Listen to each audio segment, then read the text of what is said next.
예, 앞에 강의에 이어서 두 번째 강의 제3학은 파국입니다. 대이변이 일어나는 것이죠.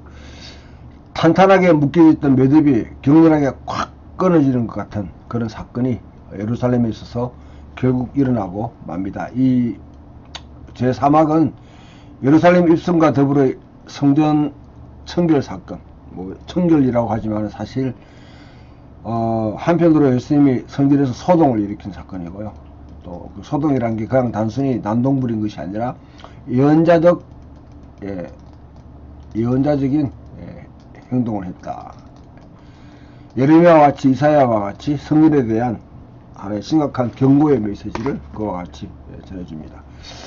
또한 다른 종파들, 사두개파, 바리새파, 서기관들, 또 열심당원과 더불어서 논쟁을 벌이고 거기서 아주 중요한 이 포도원 농부들의 사건, 그 이야기로 예루살렘이 어떤 상황에 직면해 있는지 그렇게 예언자적인 메시지를 시편 118편을 통해서 제시하고 최종적으로 제자들을 향한 종말론적인 교훈, 갈람산 강언하고 그렇게 하죠. 갈람산에서 13장에 있는 그 내용으로 교훈과 지시를 그렇게 하고 있습니다. 로마 제국의 가치와 체제에 흠뻑 젖은 예루살렘 기득권층, 그들과 격렬하게 충돌하는 경험을 하게 됩니다. 제국의 체제도 명백하게 그리고 불가피하게 예수의 하나님 나라의 복음에 반응할 수밖에 없습니다.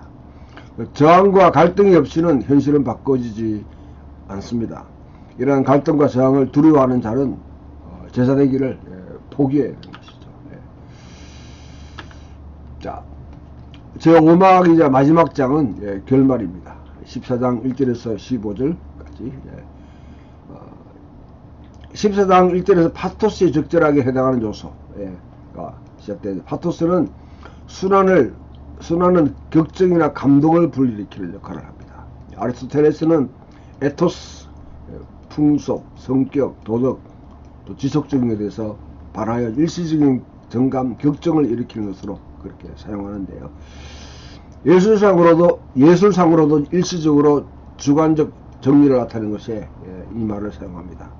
항상 그 숭고한 도덕적 감정을 에토스라 그렇게 한다면 파토스는 아주 일시적인 그런 정감과 격정을 일으키면서 서로가 공감을 일으킬 수 있는 그런 요소입니다. 여기서 백성의 지도자들이 예수를 죽이려는 최종적인 결의를 하고 있습니다. 이 마지막 장은 십자가의 체형을 당한 이가 바로 하나님의 아들이라는 이방인 백부장의 고백으로 마무리됩니다. 저는 진실로 하나님의 아들이었다. 역설적인 방법이죠. 이 백부장은 평생도록 로마를 위해서 이게 진짜 뭐 로마인 백부장인지 아니면 당대의 로마에 고용된 용병인지 그런 관계없이 아무튼 이방인 백부장은 그 로마를 위해서 자기 자신이 부역해왔던 가이사에게 충성을 바치고 가이사를 큐리오스라 주라고 또 하나님의 아들이라고 그렇게 명세해왔던 이 백부장이 이제 또 로마가 시행하고 있는 로마 제국의 안정을 위해서 그와 같이 차용하고 있는 십자가형이란 십자가형은 여러분 십자가형은 그냥 잡범들이 죽는 것이 아닙니다. 이거는 그냥 강도 뭐 깡패들이나 조폭두목들을 매다는 것이 아니라 이거는 반역죄 정치범들을 매다는 방식입니다. 로마 제국의 체제를 뒤흔드는 그런 부류의 사람들, 반역한 그런 노예들, 반역자들을 처형하는 것이 바로 십자가형이라고 그러면 그것을 집행해왔던 이 백부장이 철저하게 로마의 풍속과 로마의 가치에 헌신해왔던 이방인 백부장이 예수님 십자가에 처형당하는 그 장면을 보고 저는 진실로 하나님의 아들이었다. 그래 고백하는 것은 굉장히 역설적이에요. 여기서 이제 예수님의 정체성이 확 드러나는 것이죠. 시작에 많은 제자들이 로마 통치자들과 그들의 협력자들과 논쟁을 벌였다는 이 논지를 학자들은 대부분 받아들이고 있습니다. 자, 그렇다 할지라도 예수님 무엇보다 우선적으로 정치개혁자이거나 사회혁명가였다는 결론은, 예, 그렇게 내리는 것은, 그건 너무 단선적입니다. 예. 그래서, 그런, 과거에 이런, 이제, 이론을 꺼냈을 때 증거가 부족하다고 무시되는 경향이 많았는데요. 그러나 호슬리나 크로사, 도미닉 크로사, 특히 톰 나이트 등이 논증하고 있는 것은 뭐냐면, 서구 국가들이 오랜 세월 동안 거치면서 정치와 종교를 분리해왔다는 것이죠. 예. 서구적인 시각, 계몽주의 시각, 예. 종교 분리라는 것은, 예, 1세기 당시의 사람들에게는 종교 분리 자체가 없습니다. 예. 그래서 중동과 지중해 종교와 정치가 오늘날처럼 2000년도에 또 21세기에도 조밀하게 엮여 있다는 견해를 아주 받아들이는데, 이런 계몽주의 사관들, 서구의 오래된 그런 이 근대 사상이 이런 것을 받아들이기 힘들게 만드는데요. 그러나 예수님에 대한 탈정치화된 견해는 사실은 그거는 맞지가 않는 것이죠. 왜 예수가 유대에서 로마 총독의 십자가에 못 박혔는가? 예수라고 이름을 가진 1세기 중반에 주목을 받는 또 다른 인물이 있는데 벤 하나니아가 있습니다. 이 사람은 왜 십자가형을 당하지 않았는가? 똑같이 성들에 대해 저주하고 있는데 돌로 쳐 죽임 받았거든요. 호슬리는 말하기를 이 전혀 다른 예수도 예루살렘의 파멸을 예언했지만 단순히 미친 것으로 간주되어 구타당하고 석방되었다. 호슬리는 나사렛 예수가 마가의 순환에 의해서 유대인의 왕 인체하였다는 고소 내용이 시사하는 바에 유대의 왕으로 죽었다 했을 때 그것이 무엇인가 의미하게 되면, 이거는 로마인들이 나사렛 예수가 단지 노예나 그 지역의 어떤 그 반군이 받기에 합당한 그런 고통스러운 죽음을 받기에 합당한 짓을 했다고 그렇게 시사해 주고 있는 것이죠. 당시 이와 같이 로마 제국의 그 방비를 들고 저항했던 노예 집단이나 그 지도자들, 아니면 그 광야의 도둑대와 같은 그런 반군들, 바라바, 예수님의 양편에 달려있는 그런 강도들은 다 레스테스라고요. 이거는 오늘날 말하면 어적들입니다. 우리 홍길동이나 장길산, 뭐 조로, 그 다음에 같은 이런 로빈 훅과 같은 존재는 일반 대중에게는 굉장히 환영을 받지만 사실은 그 당시 기득권층에게는 엄청난 위협이 되는 것이죠. 그들은 제거해야 될 대상이 됩니다. 정치적으로 그런 죽음을 죽었다는 것이죠.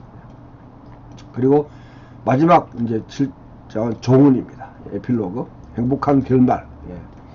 종언은 십자가에서 죽은 예수를 무덤에 안치하고 빈 무덤을 발견한 장면으로 구성되었습니다. 갈릴리인들은 이때까지 완전히 무시되었던 무리들입니다. 그런데 여기서는 이야기를 이끌고 가는 주역들이 됩니다. 십자가 체험과 무덤에 발생했던 사건들 사이에 다리를 놓아주는 역할을 하고 있는 것이 바로 이 갈릴리 여인들입니다. 빈 무덤에 서 있던 여인들에게 천사가 등장합니다. 이 장면은 행복한 결말을 짓는 기적적인 반전이 이루어졌음을 알려줍니다. 유리피데스의 비극 중에 데오스 엑스 마키나라는 이 비교하는 유혹을 대부분 느낄지 모르는데, 이거는 뭐냐면 그리스 연극에서 신이 갑자기 기계적으로 등장해서 부자연스럽게 결말을 짓는 장면을 이런 식으로 표현하는데요. 그와 같은 것이 아닌가 그렇게 보도록 만듭니다. 십자가로 마가복음이 끝나버리면 그야말로 비극입니다. 하지만 마가는 우리에게 행복한 결말을 이끌어줍니다. 부활은 구차하게 이리저리 증명하려고 하지 않습니다. 특히 마가는 1장에서 8장까지만 딱 보게 되면 아주 그냥 단선적이고 짤막하게 강조점을 주고 결말 내립니다. 부활은 사실이고 신적인 사건이다. 증명될 수가 없고 설명될 수 없고 설득될 수 없다. 단지 믿을 뿐이다. 마가의 부활에 대한 정의는 그것입니다. 하나님은 십자가를 지는 자들에게 부활을 경험하도록 초청했습니다. 제국은 십자가로 승리한 듯 하지만 부활로 결정적인 패배를 당합니다. 부활은 우리 자신의 힘으로 일궈낼 수 없습니다. 신적인 사건입니다. 우리는 십자가를 단지 질 뿐입니다. 제국이 무너지게 하려면 십자가를 지고 예수를 따르는 길밖에 없다 하는 것이 바로 복음서가 말하고 있는 내용입니다. 아무튼 범위, 문장 구성, 내적인 극적인 효과라는 점을 볼 때 마가복음은 흥미진진한 문학적 작품입니다. 아리스토텔레스가 문학적 모방, 미메시스의 순공적 형식과 관련해서 확립시킨 규칙들로 조명해 본다고 그러면 위대한 작품 속에는 역시 정연한 앞뒤 질서가 있다. 그렇게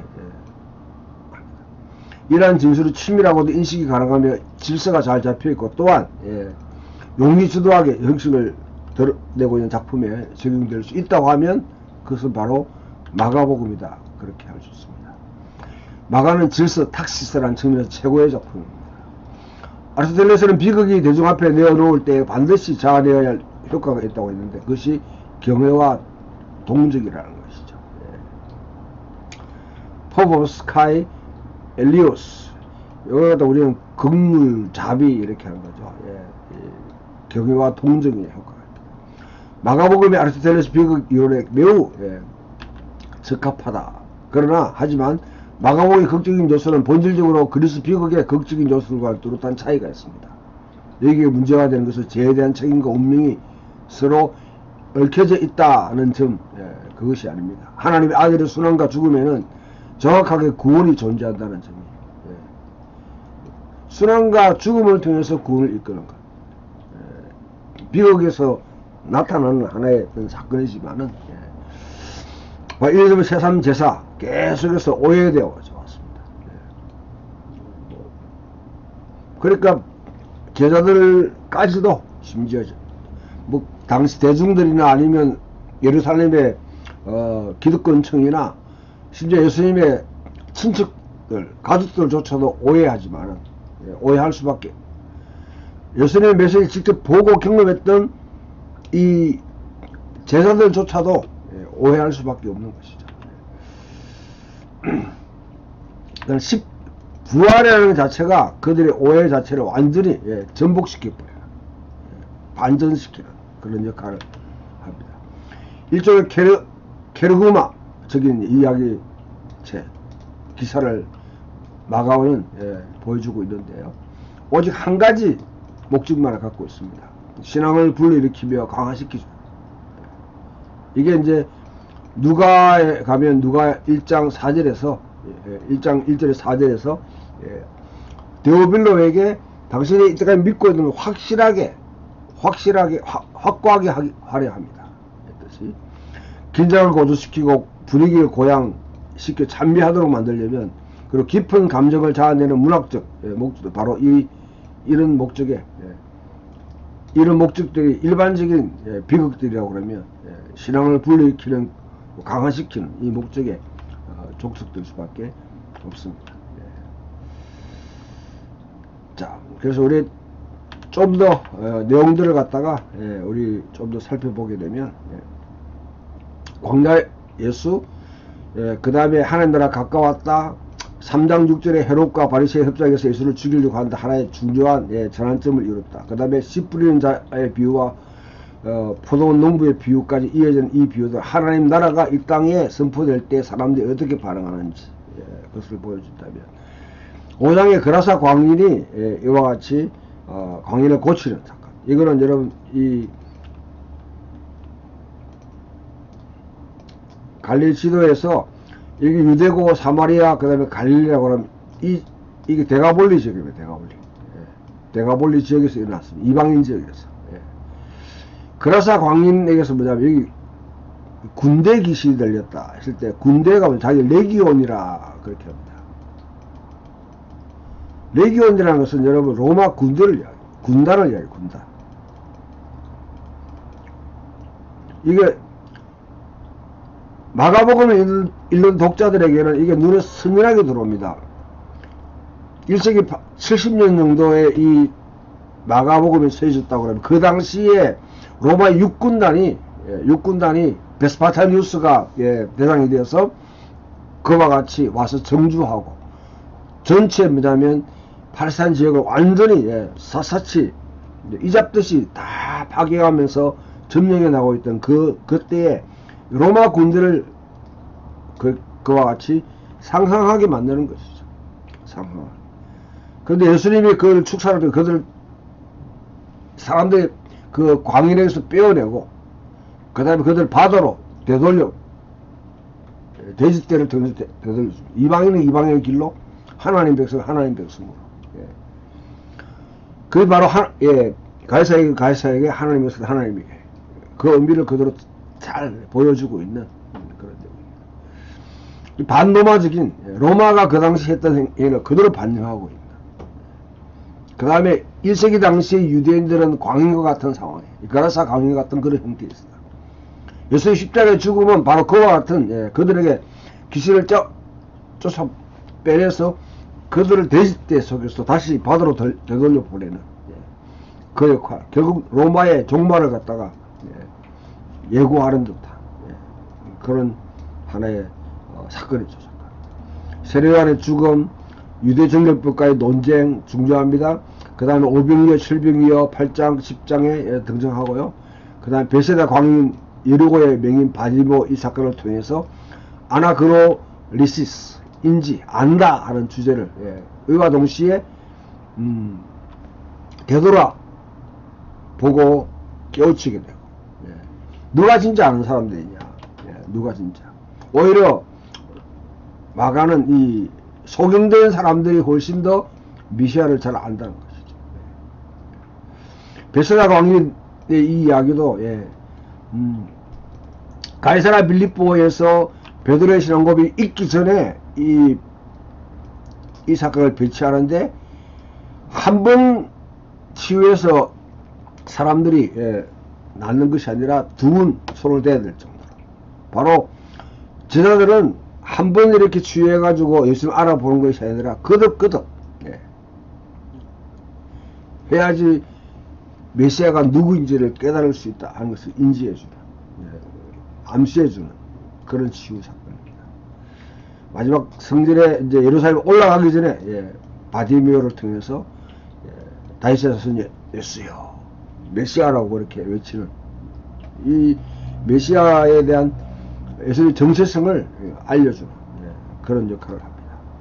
가이사라 빌립보 바로 붙이는 것이 변화사인. 여기서 뭐냐면 결국은 하나의 전환점이 이루어지고 10장에 이혼에 대한 문제 질문을 받습니다. 이것도 여러분들이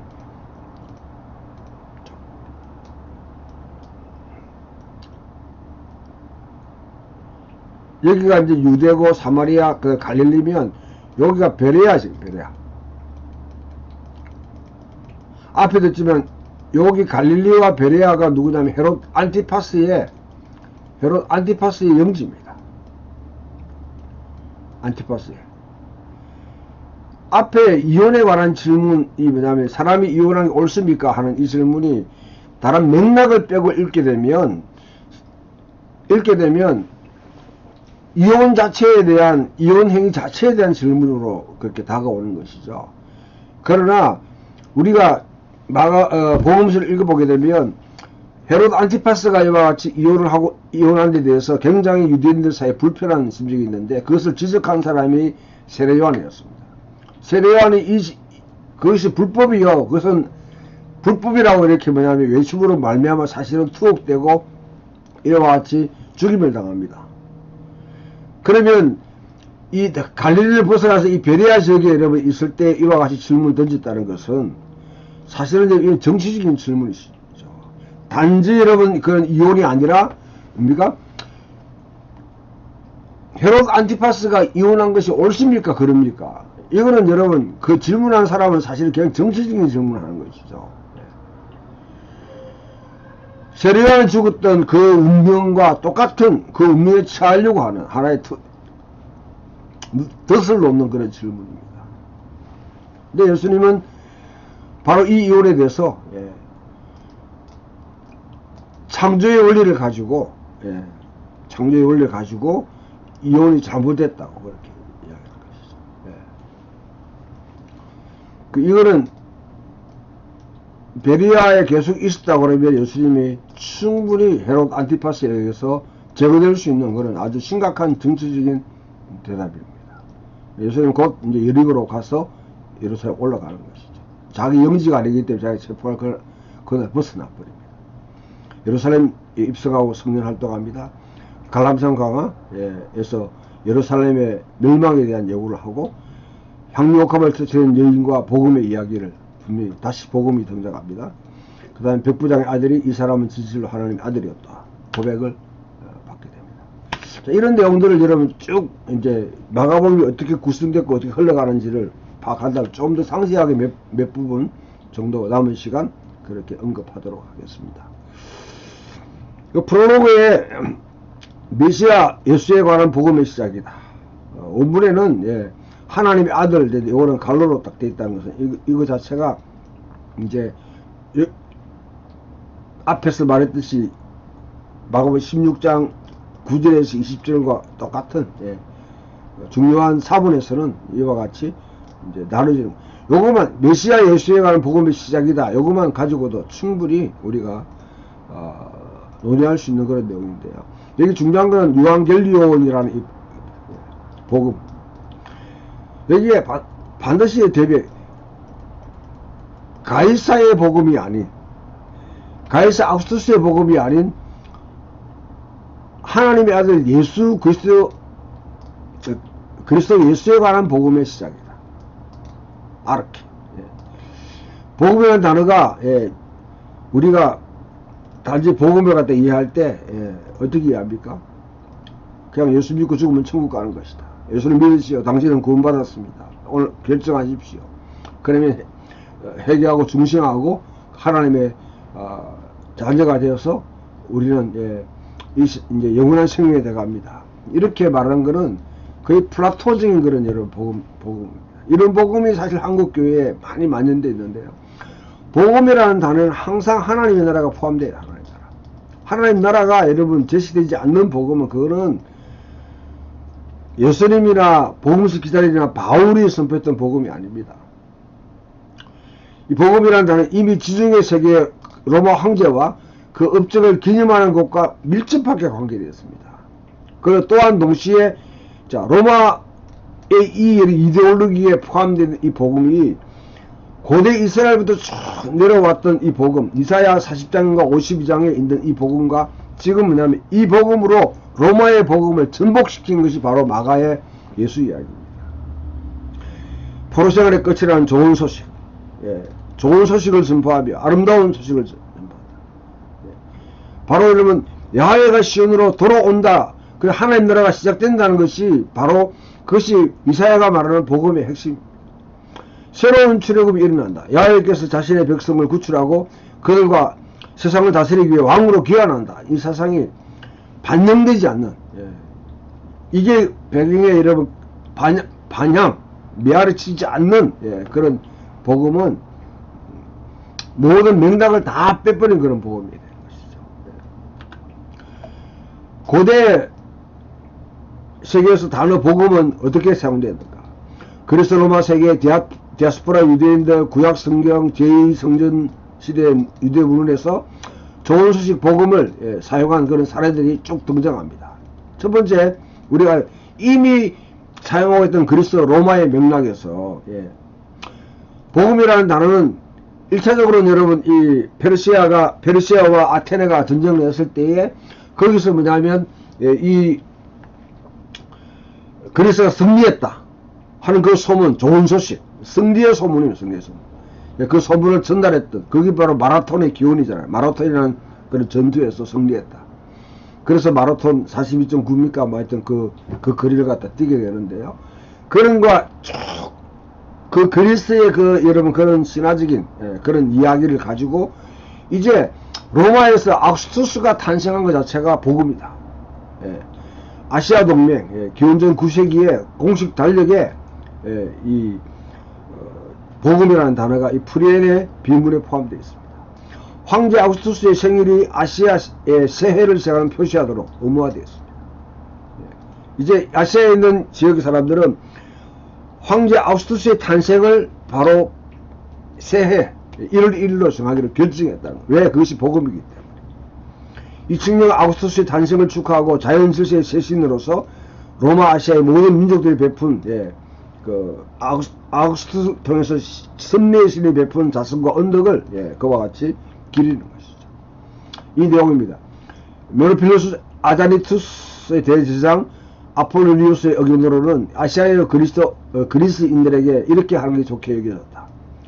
만물을 주관하시고 우리의 삶에 깊은 관심을 갖고 계신 섭리의 신께서 우리에게 아우구스투스를 주심으로 가장 완벽한 질서를 세웠느니라. 이는 그 예수님께서 아우구스투스가 인류를 이롭게 하고 우리와 우리 모두를 위한 구세주가 되도록 보내셨기 때문에 이렇게 하시면 아우구스투스가 전쟁을 끝내고 만사를 정리하고 평화를 가져오게 하려 합니다. 이는 또한 가이사르가 우리의 기대를 훨씬 넘어서서 자신을 나타내 보이심으로 이전의 모든 은인들 보다 능가하고 그가 행한 일을 능가할 어떤 희망도 우리에게 후대에 남기지 않았다.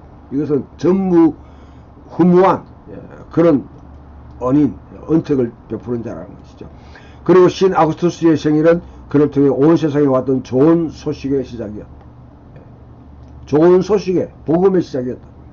이런 이유로 아시아에는 서문에서 결의하노라.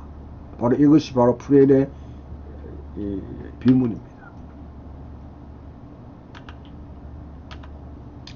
자, 그럼 그래서 로마사에서 복음이라는 것은 가이사 아우구스투스가 세운 로마 제국이 탄생하고 로마 제국 자체가 뭐냐면 복음의 열매라는 것이죠. 아우구스투스의 탄생 자체가 바로 복음이라는 거죠. 그럼 디아스포라 유대인들은 어떻게 복음을 이야기합니까? 베스파테니우스 장군이 황제를 즉위했다는 사실에 대한 요세푸스가 보고를 하는데요. 모든 도시는 그를 위해 축하하고 희생을 바쳤다. 나중에 요세푸스는 이렇게 덧붙입니다. 알렉산드리아에 도착하자마자 베스파테니우스는 로마에서 좋은 소식들, 이 복음, 이제 자신이 소유가 된 전 세계 축하 사슬단에게 인사를 받았다. 이제 제국 전체가 안전히 확보되고 로마 정부는 기대 이상으로 구원을 받게 된다. 이 구원이라는 말, 그 다음에 좋은 복음이라는 단어, 이 전체가 뭡니까? 로마 제국이라는 한 나라, 이것이 형성된 것이 바로 복음으로 베스파테니우스가 보는 것이죠. 베스파테니우스의 제국의 권력을 장악했다. 이게 네로의 사후에 주전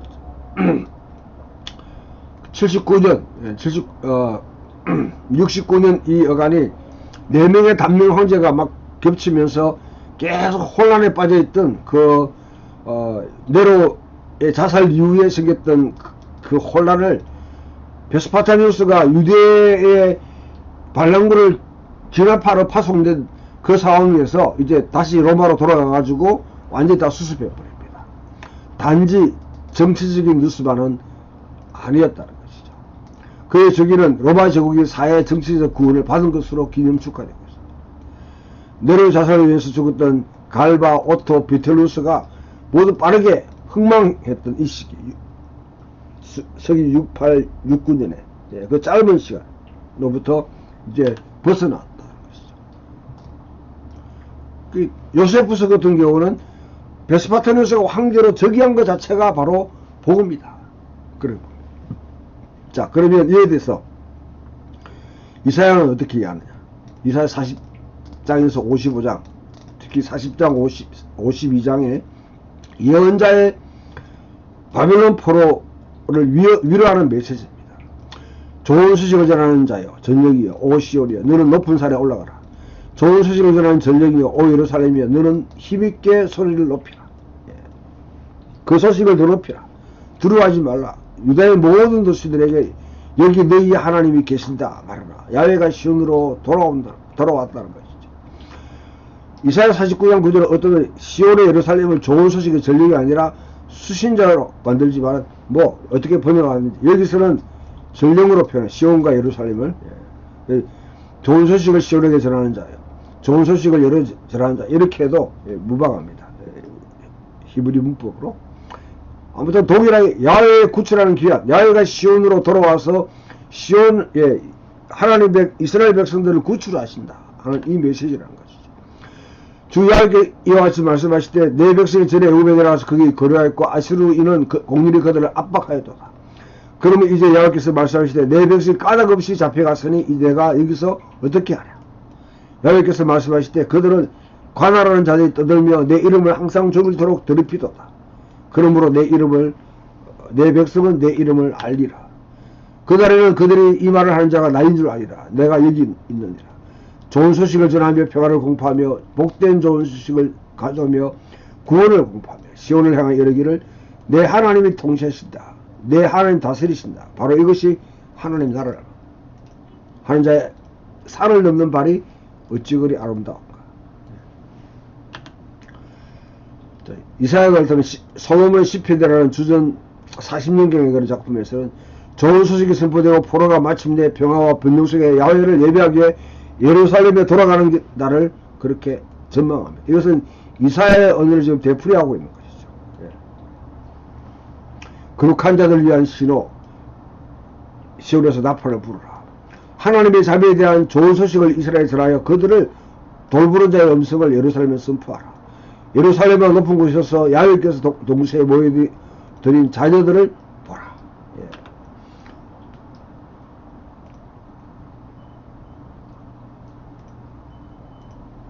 북쪽에서 그들의 하나님이 기뻐하는 중에 온다. 먼 선들에서 하나님께 그들을 회복시키셨다. 그분은 그들을 위해 높은 산들을 평평한 땅바닥을 만드셨다. 언덕은 그들을 오면 도망쳤다. 숲은 그들이 지나갈 때 그들을 데려왔다. 하나님은 그들을 위해 모든 향기로운 나무에 삭을 틔우게 하셨다. 이는 이스라엘로 하여금 그들의 하나님의 영광의 보호 아래 있게 하려 함이라. 솔로몬의 시편 이와 같이 노래합니다. 이사야 언어를 자기들 방식으로 재수술을 하고 있는 것이죠. 성경적 모델이 로마가 사용한 그 복음을 지금 같이 이렇게 성경이 말한 복음과 로마가 사용한 복음이 지금 한 개 딱 병치되면서 우리 이 두 개가 대결된다 하는 것을 봅니다. 좋은 소식은 다니엘 7장과 같은 그런 경우가 같습니다. 예. 이스라엘 하나님이 모든 민족의 주가 되시는 관련되어 있습니다. 오실 주를 위해 길을 예비하는 광야 소인 세례 요한을 모사합니다. 독자들 하여금 성경적, 신학적 또한 논정적으로 정치적인 이 요구를 전개하는 장면을 그렇게 이해하도록 예. 마가복음 1장 2, 3절에 마가가 이와 같이 복음이라는 단어를 배치해놓고 있습니다. 자, 마가에서 여러분 이 예수님의 세례 장면을 좀 더 우리 부연 설명하면요. 예수님이 세례 받을 때 이는 내 사랑하는 아들이요 내가 기뻐하는 자라. 그와 같이 음성을 듣게 됩니다. 이는 내 사랑하는 아들이요 내가 기뻐하는 자다. 하나님의 영이 새로운 출애굽을 지금 이루는 그 순간에 예수님의 세례는 이스라엘과 연대 행위를 하는 것을 보여줍니다. 하나님의 영이 내려오고 하나님의 음성이 시편 2편 7편과 이사야 41장 이는 내 사랑하는 아들이요 내 기뻐하는 자라 결합돼서 메아리 치고 있다는 것이죠. 이건 두 가지입니다. 예수님의 소명을 이야기합니다. 예수님의 소명, 세례는 항상 소명을 불러일으킵니다. 세례받은 사람은 자기 소명이 무엇인지를 알아야 되는 것이죠. 예. 이는 내 사랑하는 아들이요. 시편 2편 7절은 이거는 이스라엘 전례에서 그것은 왕의 대관식에 사용하는 것입니다. 이사야 42장 1절은 이거는 고난받는 종이에요. 고난받는 종. 예. 다윗적인 왕으로서 즉위하는 예수는 하나님 나라를 이루되 다윗 왕국과 같이 무력이나 이와 같이 힘으로 만드는 나라가 아니라 고난받는 종에 결국 십자가에 죽는 고난받는 종. 예. 앞에 10장 40을 말했듯이 인자가 온 것은 성경을 받으라 함이라 도리어 섬기라 하고 자기 목숨을 모든 사람을 위하여 대속물로 주려 함이라. 그와 같은 이 이사야 41장을 결합해서 그 소명을 풀어가는 삶은 바로 고난받는 종의 종으로서 그 운명을 졌다 하는 것을 세례를 통해서 보여주는 것이죠. 예. 예수는 이스라엘과 이스라엘 구원하신 하나님을 동시에 구원하는 종으로서 왕같은 역할을 수행하기 위해서 기름 부음 받았습니다. 그리고 광야에 이끌려 가가지고 거기서 뭐냐면 시험을 받습니다. 예. 요한의 체포, 예.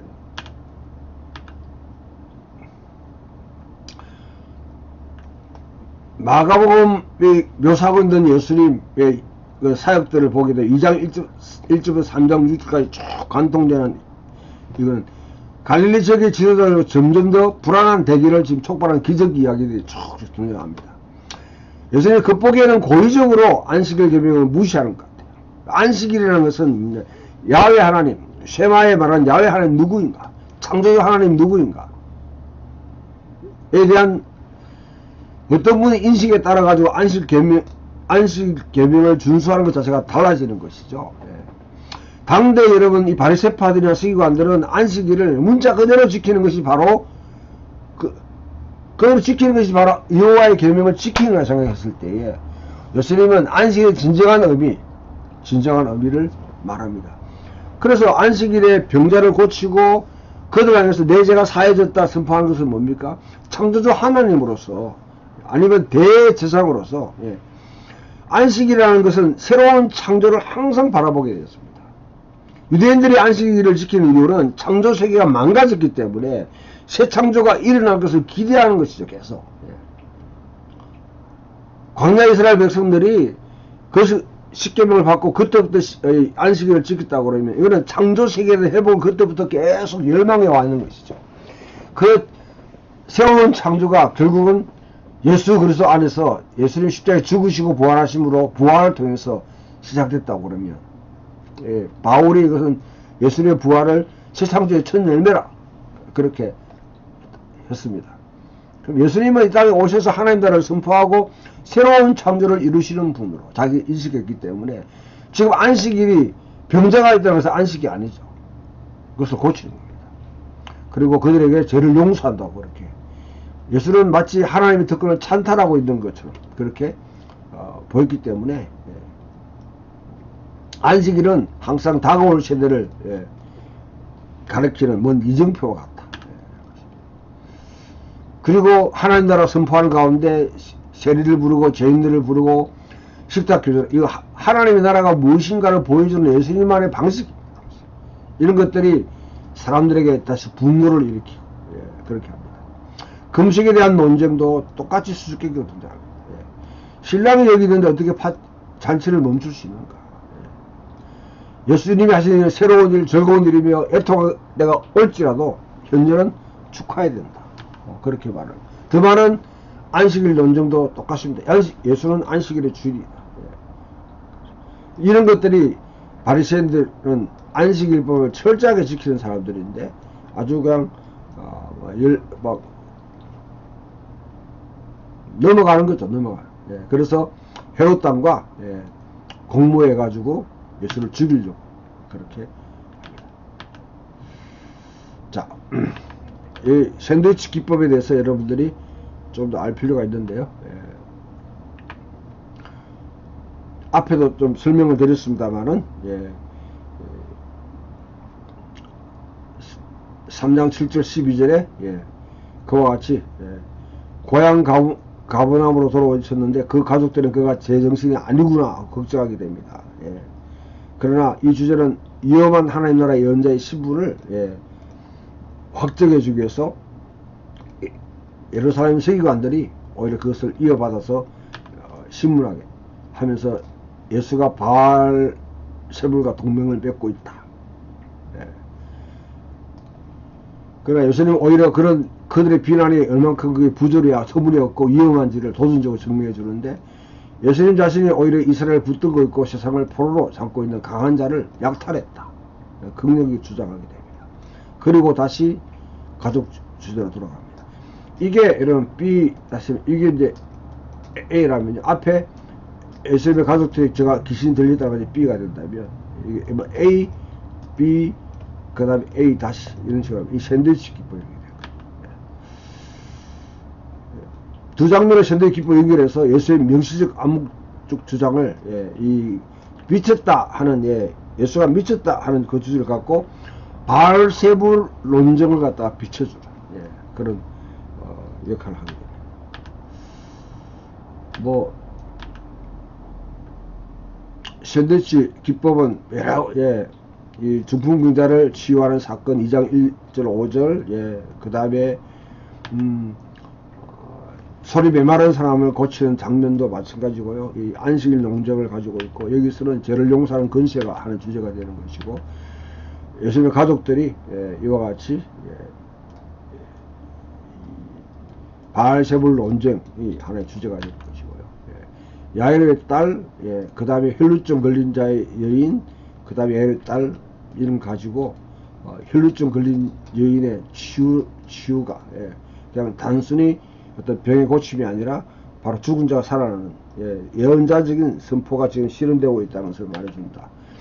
12제를 파송하면서 세례요한의 죽음을 이야기해 12제를 파송하는 것은 죽을 각오를 하고 복음을 전파해야 되는 것이죠. 세례요한처럼. 씻지 않는 손, 고르반 논쟁, 씻지 않는 손. 그다음 7번째, 축복한 아이들, 축복한 자녀들, 이혼에 관한 가르침. 이혼이라는 게 하나의 가족이라는 이 틀 속에서 이해된다는 거지. 무화과나무 저주를 하는 사건, 그 다음 무화과나무가 저주받아가 말라먹는 사건, 그 사이에 성전을 두고 있다면 성전에 대한, 성전이 어떤 지금 상태에 있는지를 보여주고 있는 하나의 그림이 되는 것이죠. 거짓 그리스도가 등장합니다. 경계합니다. 파괴된 예루살렘은 결국은 거짓 메시아들에 의해서 그와 같이 그리고 나중에 열심 당원들에 의해서 그와 같이 파괴되는, 잘못된 열심으로 파괴되는 것이죠. 그들이 그릇된 길로 인도한다. 그릇된 길로 인도한다.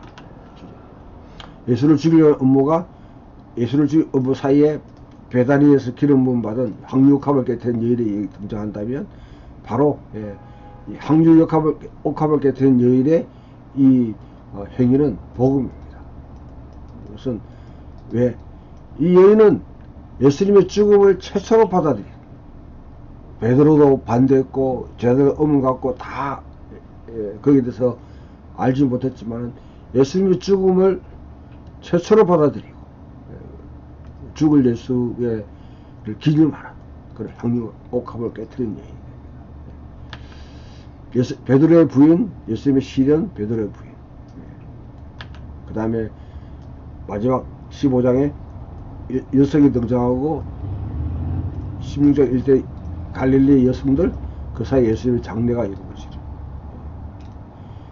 예수님의 마지막 예수님의 시신을 이와 같이 수습했던 사람들은 제자들도 아니고요, 여인들입니다. 여인들에게 아리마대 사람 요셉, 니고데모가 나중에 같이 첨가됐을 뿐입니다. 이런 기법들입니다.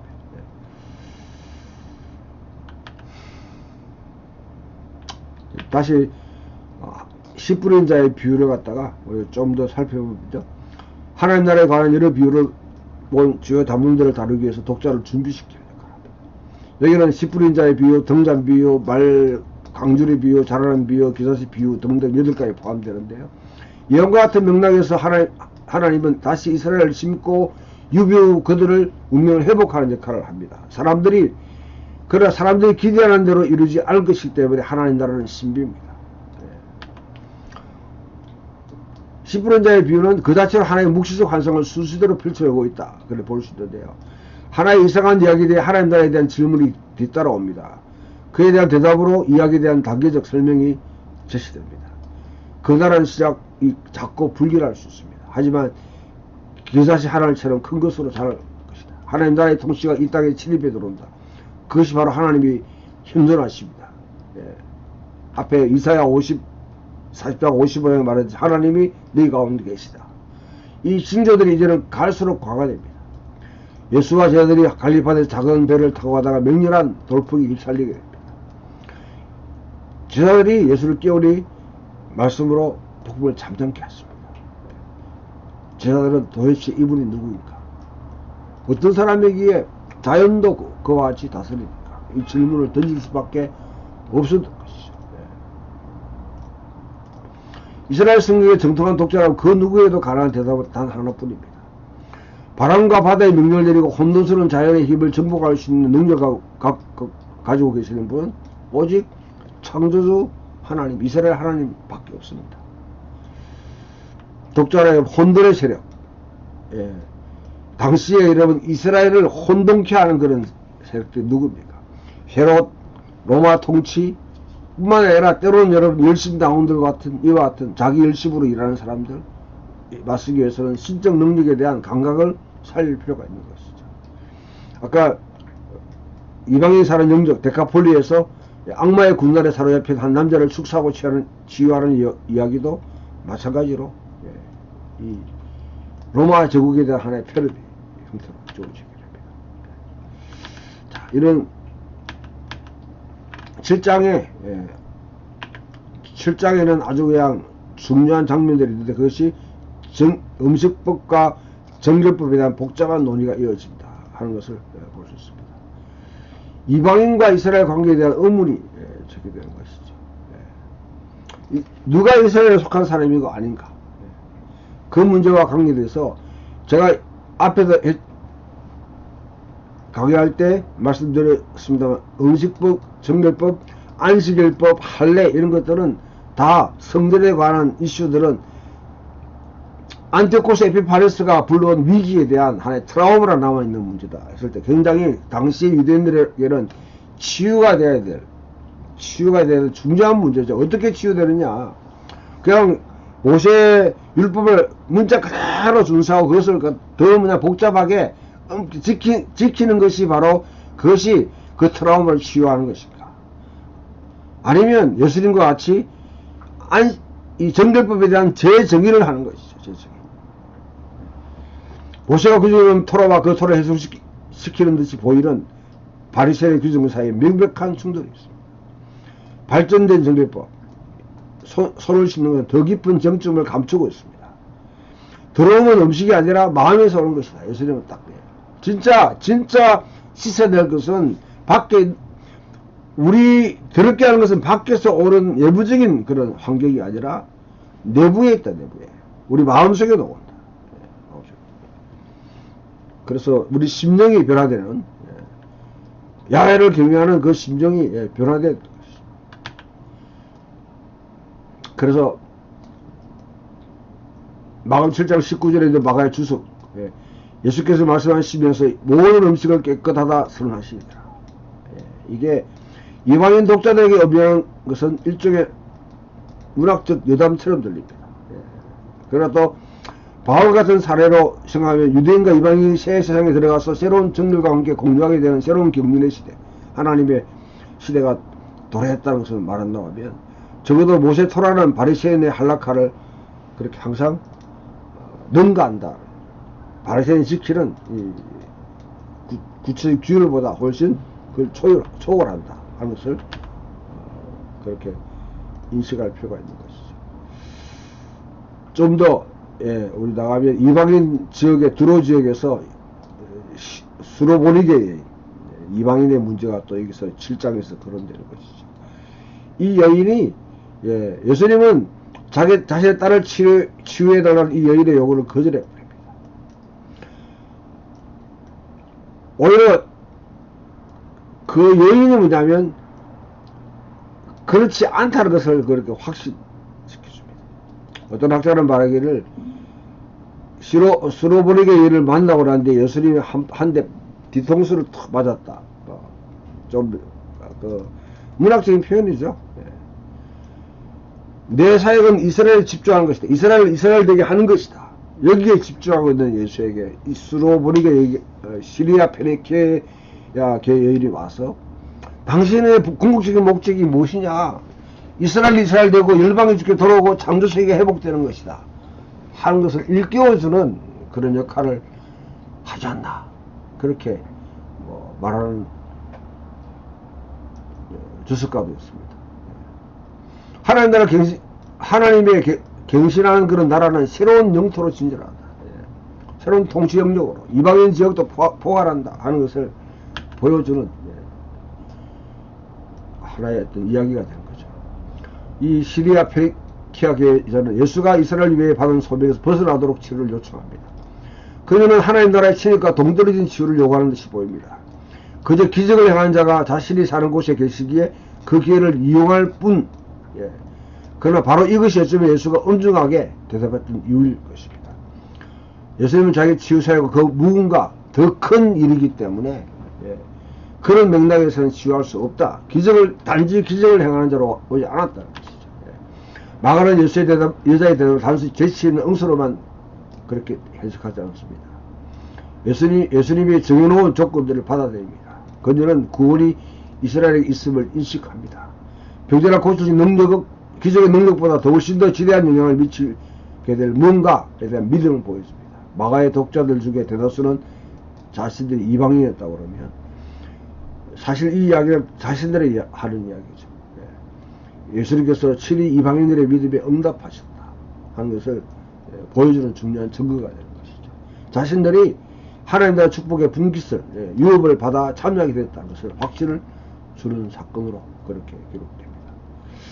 자, 이런 내용들 데가볼리에 돌아가서 예수님은 기먹은 벙어리를 치유합니다.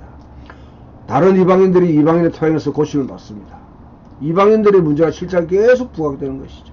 이방인 영역에서는 마가는 또 다른 광야의 식탁 기적 앞에서 말했듯이 질병 그와 같이 선포합니다. 이런 내용들을 통해서 결국 나중에 이제 가이사랴 빌립보에서 메시아가 계시되는 이 사건으로 이어지게 되는데, 나머지 또 우리가 또 강조할 부분은 다음 주에 더 좀 연이어서 그렇게 설명하도록 하겠습니다. 오늘은 여기까지 하고 마무리하겠습니다. 오늘 읽었던 내용들 여러분 계속 좀 잘 파악하시고 또 강약을 좀 읽어보시면서